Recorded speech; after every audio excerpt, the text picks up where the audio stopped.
Selamat datang di ruang SGD. Nah, pada video kali ini kita akan bahas tentang tetanus.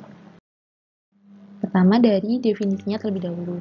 Jadi, tetanus itu adalah suatu penyakit yang akut yang mengenai sistem saraf dan disebabkan oleh eksotoksin yang dihasilkan oleh bakteri Clostridium tetani. Nah, gejala klinisnya adalah kekakuan dan kejang. Etiologi dari tetanus ini adalah bakteri Clostridium tetani. Nah, bentuknya kayak gini. Jadi, dia tuh adalah suatu basil gram positif. Seperti yang kita lihat, dia kan warnanya biru ya. Biru berarti dia gram positif. Nah, di ujungnya itu ada sporanya. Nah, kenapa ada sporanya? Jadi, spora ini akan terbentuk ketika dia berada di lingkungan yang aerob. Nah, karena sifatnya adalah obligat anaerob. Jadi, si Clostridium tetani ini dia berbentuk vegetatif atau berbentuk bakteri secara utuh apabila dia berada di lingkungan yang anaerob. Ketika dia aerob, di lingkungan yang aerob, maka dia berbentuk spora. Nah, Clostridium tetani ini juga menghasilkan suatu eksotoksin yaitu tetanospasmin. Nah, tetanospasmin ini yang akan menyebabkan terjadinya tetanus. Nah, bakteri Clostridium tetani ini itu bisa hidup di tempat-tempat yang kotor biasanya. Bisa hidup di tanah, di kotoran binatang, pokoknya di tempat-tempat yang sekiranya kotor. Kemudian port d'entrée dari bakterinya.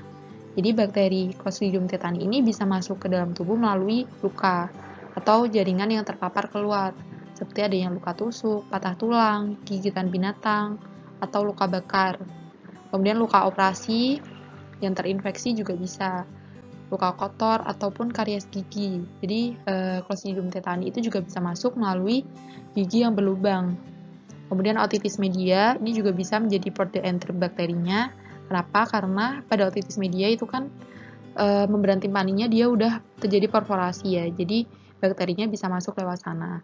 Kemudian pemotongan tali pusat yang tidak steril. Nah, ini biasanya yang menyebabkan terjadinya tetanus neonatorum. Atau terjadi pembubuhan tali pusat ke kotoran binatang, ke bubuk kopi, ke bubuk ramuan, dan daun-daunan. Nah, ini biasanya sering dilakukan pada orang-orang yang berada di desa yang masih mempercayai kepercayaan yang salah secara kesehatan. Nah, ini bahaya banget ya kalau dia tali pusat yang masih bisa menjadi port d'entrée itu dia dibubuhkan ke kotoran-kotoran binatang yang pastinya tidak steril. Nah, ini kemungkinan juga ada bakteri Clostridium tetaninya. Makanya banyak kasus-kasus terjadinya tetanus neonatorum pada bayi. Kemudian patofisiologi dari tetanus. Jadi, Clostridium tetani ini dia masuki tubuh itu kan dia melalui luka ya. Jadi dia masuk dalam tubuh itu masih dalam bentuk spora. Kenapa dalam bentuk spora? Karena pada kondisi lingkungan di luar itu kan dia aerob ya. Di tanah itu aerob, ada udara, maka Clostridium tetani ini dia membentuk spora.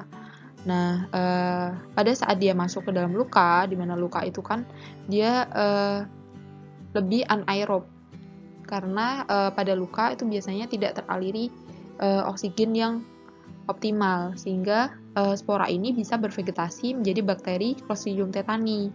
Nah, bakteri Clostridium tetani ini akan menghasilkan tetanospasmin. Nah, tetanospasmin ini akan bergerak dari motor end plate kemudian ke sistem saraf. Dia berjalan melalui akson-akson. Nah, nanti si tetanospasmin ini itu akan mengganggu keluarnya dari neurotransmitter inhibitor atau biasanya GABA dan glisin. Sehingga yang terjadi ketika neurotransmitter inhibitornya itu dihambat keluarnya, maka yang menghambat aksi potensial dari sistem saraf itu tidak ada. Makanya dia akan terjadi eksitasi terus-menerus sehingga menyebabkan kekakuan atau spasme pada otot dan bisa sampai menimbulkan kejang pada tubuh seseorang yang terinfeksi dari Clostridium tetani ini. Ketika dia udah spasme terus-menerus, maka yang terjadi dia akan kejang. Kemudian tetanospasmin dari luka itu akan menyebar ke motor end plate, kemudian dia akan dijalarkan ke sistem saraf tepi melalui intraaksonal sampai ke kornu anterior dari sumsum tulang belakang. Nah, kemudian akan diantarkan ke SSP, ke sistem saraf pusat, atau ke korteks cerebri. Kemudian juga bisa mengenai hingga ke saraf otonomnya. Nah, kekakuan itu dimulai pada tempat masuk kumannya. Jadi, misal dia masuk melewati luka yang ada di kaki, maka yang terjadi kekakuan pertama itu biasanya di kakinya dulu.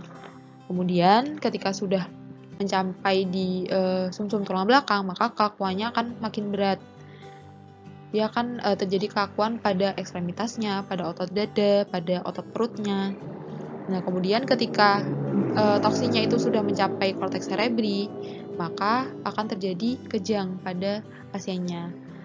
Nah, lebih parahnya lagi ketika toksinnya itu mencapai saraf otonom. Maka yang terjadi adalah terjadi gangguan pada pola pernafasan dan juga irama jantungnya. Nah, ini akan mengganggu dari perfusi oksigen ke jaringan yang menyebabkan terjadinya hipoksia. Hipoksia berat ini akan menyebabkan terjadinya penurunan kesadaran atau bahkan terjadi kematian pada pasien yang tetanospasminya itu sudah mencapai saraf otonom. Kemudian manifestasi klinis dari tetanus itu yang pertama ada trismus. Jadi trismus itu adalah kondisi ketika mulut itu tidak bisa dibuka. Jadi dia kondisinya adalah meringis seperti ini. Kenapa? Karena terjadi kekakuan pada otot masseternya. Kemudian terjadi risus sardonicus. Jadi terjadi spasme pada otot-otot wajahnya. Jadi gambaran wajahnya seperti ini. Dia akan menegang. Kemudian ada juga opistotonus. Jadi ketika dia udah mencapai di sumsum tulang belakang, maka akan jadi kekakuan pada otot dada, pada otot perut, pada punggungnya. Maka yang postur yang terjadi adalah postur seperti ini. Namanya adalah opistotonus.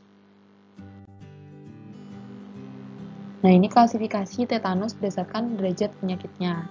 Ada 4 derajat. Yang pertama adalah derajat ringan, yaitu trismusnya adalah trismus ringan sampai sedang.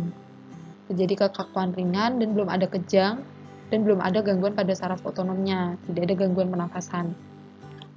Kemudian derajat 2 atau derajat sedang, ini trismusnya sedang, jadi dia udah lumayan susah untuk membuka mulutnya. Nah, kekakuannya udah tampak jelas tapi belum ada kejang. Dan sudah ada gangguan pernafasan sedang dengan RR-nya biasanya udah lebih dari 30 kali per menit. Kenapa? Karena laringnya akan terjadi spasme. Makanya dia akan terjadi hiperventilasi. Kemudian derajat 3, derajat berat, ini trismusnya udah berat, mulutnya udah sulit untuk membuka, kemudian kekakuannya sudah menyeluruh ke seluruh badan, dan sudah terjadi kejang spontan yang sadar. Kemudian laringnya sudah spasme berat sehingga terjadi gangguan pernafasan berat, atau bisa menyebabkan terjadinya serangan apnu. RR-nya biasanya udah lebih dari 40 kali per menit. Nah, kemudian derajat 4, ini derajat yang sudah sangat berat. Jadi derajat 3 dan ditambah dengan gangguan sistem saraf otonom. Jadi tetanus spasminya udah udah mengganggu di aksi potensial dari saraf otonomnya yang melibatkan sistem kardiovaskular juga, sehingga akan jadi seperti shock. Dia akan hipotensi berat dan takikardi. Untuk diagnosis dari tetanus, itu pertama dari anamnesis, pastinya kita tanyakan apakah ada luka sebelumnya. Jadi ada luka tusuk apa enggak, ada luka kecelakaan atau enggak, apa pernah patah tulang, atau ada gigitan binatang, kemudian dia mengalami otitis media atau tidak, pernah ada nanah yang keluar dari telinga atau enggak, kemudian apakah pernah menderita karies gigi, kemudian sebelumnya apakah sudah imunisasi DPT atau belum. Nah, ini sebagai pencegahannya. Kemudian dari pemeriksaan fisik, kita lihat apakah ada trismus, risus sardonicus, kemudian opistotonus, perut papan, kemudian apakah terjadi kejang, kemudian kita lihat apakah ada gangguan pernafasan, kita lihat RR-nya meningkat atau tidak, kemudian apakah ada gangguan sirkulasi juga, nadinya apakah dia meningkat, tekanan darahnya rendah atau tidak. Kemudian dari pemeriksaan penunjang kita juga bisa lihat dari laboratoriumnya biasanya leukositosis. Kenapa? Karena ini adalah infeksi bakteri. Kemudian dari glukosa dan kalsium darahnya itu normal. Karena kejang yang terjadi pada tetanus ini bukan karena gangguan elektrolit. Kemudian mikrobiologinya itu akan didapatkan batang gram positif dengan spora seperti stick gram, seperti gambar yang sebelumnya tadi. Tata laksana yang bisa diberikan adalah yang pertama, antibiotik bisa diberikan selama 10 hari, yaitu penisilin prokain 50.000 IU per kilogram berat badan per kali, bisa diberikan secara intramuskular setiap 12 jam. Atau bisa diberikan metronidazole loading dose dengan dosis 15 mg per kilogram berat badan per jam. Nah, selanjutnya bisa diberikan tiap 6 jam, yaitu dengan dosis 7,5 mg per kilogram berat badan. Kemudian, kalau sudah terdiagnosis tetanus, dia bisa diberikan anti-tetanus serum, yaitu dosisnya 20.000 IU secara IM dalam 5 hari. Tapi untuk neonatus bisa diberikan secara IV. Kemudian bisa juga diberikan human tetanus immunoglobulin dengan dosis 3.000 sampai 6.000 IU dengan cara intramuskular. Kemudian untuk kejangnya bisa diberikan diazepam. Kalau dia saat kejang, itu bisa diberikan 5 mg IV pada neonatus dan 10 mg IV pada anak. Nah, untuk dosis rumatannya, jadi kalau udah nggak kejang, maka dikasih 240 mg per hari untuk anak dan neonatus 120 mg per hari. Kemudian yang paling penting itu sebelum melakukan tata laksana itu, kita lakukan perawatan lukanya. Jadi kalau misal masih ada luka terbuka, maka kita bersihkan luka dengan air bersih, kita berikan disinfektan pada lukanya.